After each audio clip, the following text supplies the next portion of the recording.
For this video, we will be discussing about the guide on doing history for students. So this chapter teaches you how to do historical research, may it be online, from libraries and archives, life histories and biographical research, local and oral history or through museums and shrines.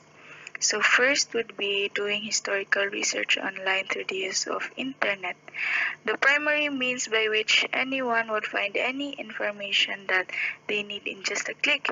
With this, students can access information from various sources in the so-called cyberspace, which pertains to the virtual world of computers, and is also a great resource for research, especially when you know how to use it properly, because not all informations are considered as credible, and you may also be subjected to plagiarism for not giving proper credits to the author.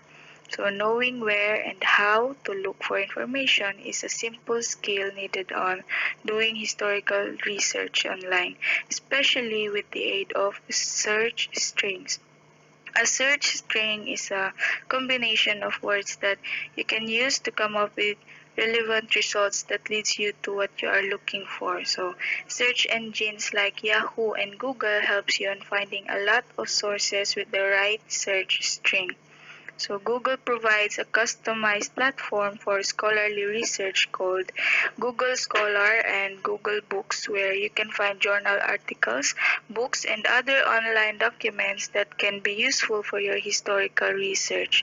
So in doing research online, we usually stumble upon Wikipedia, the biggest open source encyclopedia in the whole cyberspace. So it is important to be cautious while visiting this website, since info can be edited by Anon. So you may use this to gain general overview of your topic, so that you will be guided in looking for credible and reliable sources. You can also check other websites like Project Gutenberg, the oldest digital library in the world, founded in 1971 with more than 5,000 items in its collection with works concerning the Philippines, and the website Internet Archive, an online library that originally sought to archive web history. So it contains 279 billion web pages, 11 million books and texts, 4 million audio recordings, 3 million videos, 1 million images, and 100,000 software programs. Furthermore, Philippine government websites are now starting to be enriched with sources used for historical research, especially on laws and other government issuances. So it is also collaborates with websites for newspapers, magazines, broadcasting stations, and other media outlets. So, for our quick trivia, did you know that our school bought online websites for us to access various documents and learning materials for free? Yes, for free. Check it out at apps.ebsu.edu.ph. So, and you will be blessed with loads of information from Philippine e-journals, Access Engineering, and Gale databases, which could be helpful not just for on your research but also on acquiring learning materials and guides for your studies. The second discussion would be about doing historical research in libraries and archives. Libraries and archives serves as repositories of primary and secondary sources that allow us to create narratives of the past through accepted methods of historical scholarships.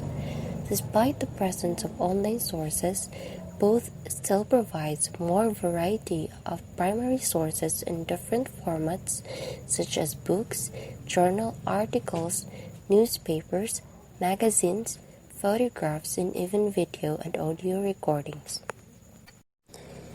Nowadays, they had been using online public access catalog, or the digital version of cataloging system, where a simple search will yield the holdings of the library related to what you are searching for. With this, you must enter a specific search string to limit the result and come up to the info you need. The National Library of the Philippines in Ermita, Manila provides a rich treasure trove of materials for the student researcher interested in Philippine history, especially in their Filipiniana section.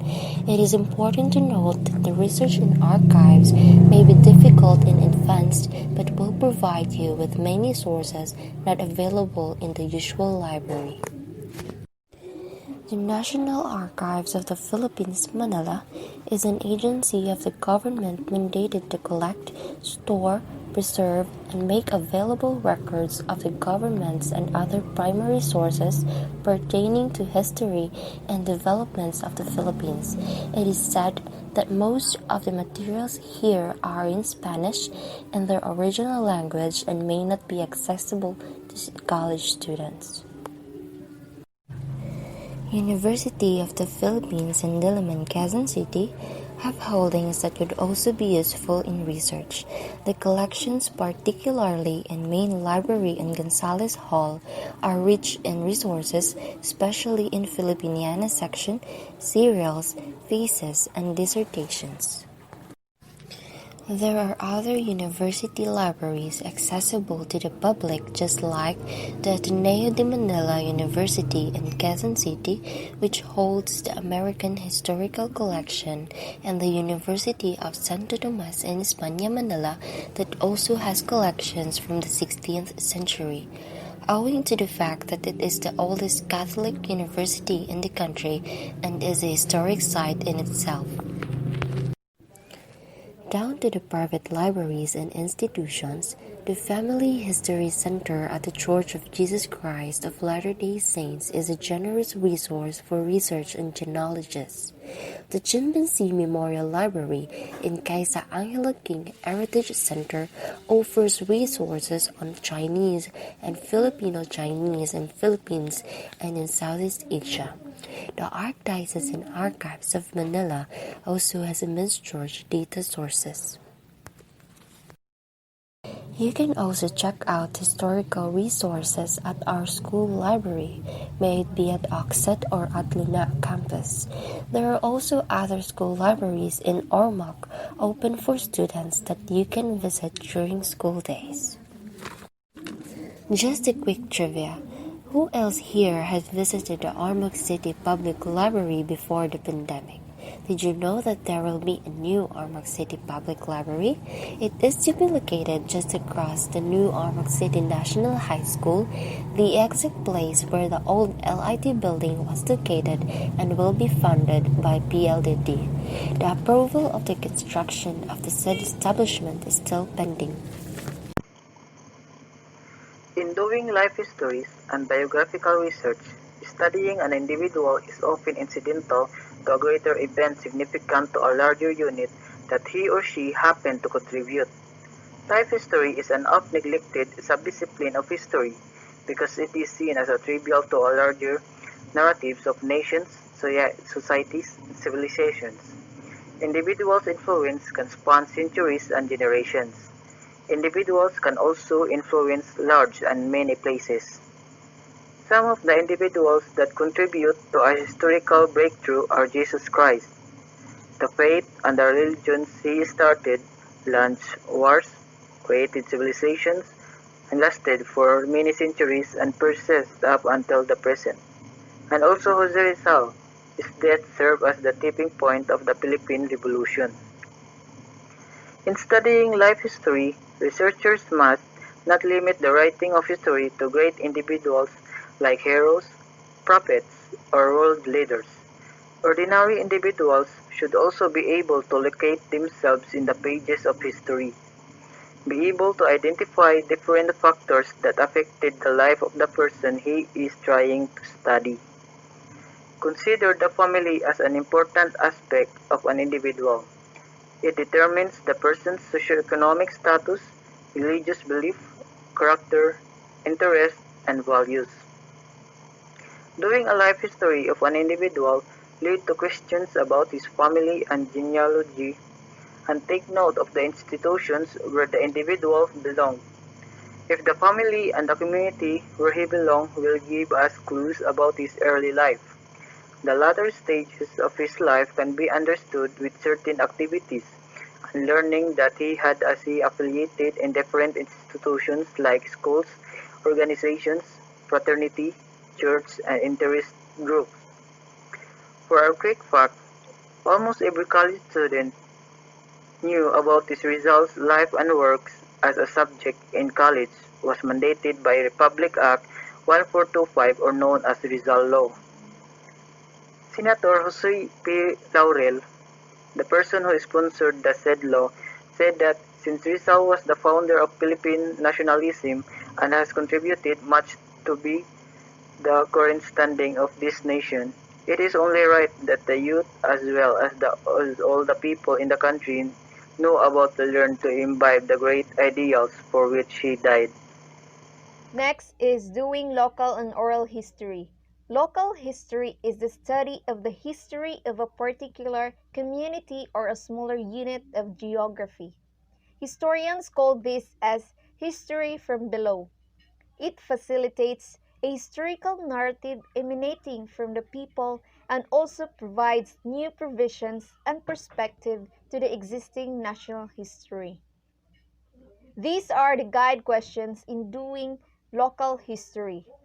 Does local history study local communities, local institutions, local groups, local heroes? Why study and do local history? Meanwhile, oral history is important in the midst of scarcity in written sources, historical documents, and other material evidences. It uses oral accounts of historical subjects, witnesses, members of the communities, and the like, and primarily relies on a memory.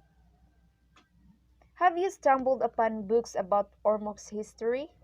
Many of these had been distributed to schools and it's worth the read. It usually uses oral accounts and narratives about the origin and significant happenings in Ormoc back then. The last discussion would be interacting with history through historical shrines and museums. Historical shrines and museums serves as portals to the past. But one must also take note that visiting a museum entails preparation. Experiencing the artifacts directly is the best thing to actually being there when a particular event happened. Upon arriving in the historical shrine or museum, one thing that you can do is to look for the historical marker. A plaque given by the National Historical Commission of the Philippines acknowledging the significance of a place in the country's history. Your instructor will give you a worksheet and will probably ask your reflection or evaluation about the site. Read the captions or text accompanying the artifacts or exhibits on display. And last, take photographs or selfies. Shrines and museums are more interactive nowadays, which lets you watch videos, hear, and enjoy the experience. With this, you may try to check out the Ormoc City Museum, which displays various art pieces from local artists, artifacts, and several narratives that shape the city's history. You may also visit other historical shrines in the city, such as the Veterans and the Centennial Park, and many more. So that would be all. Thank you.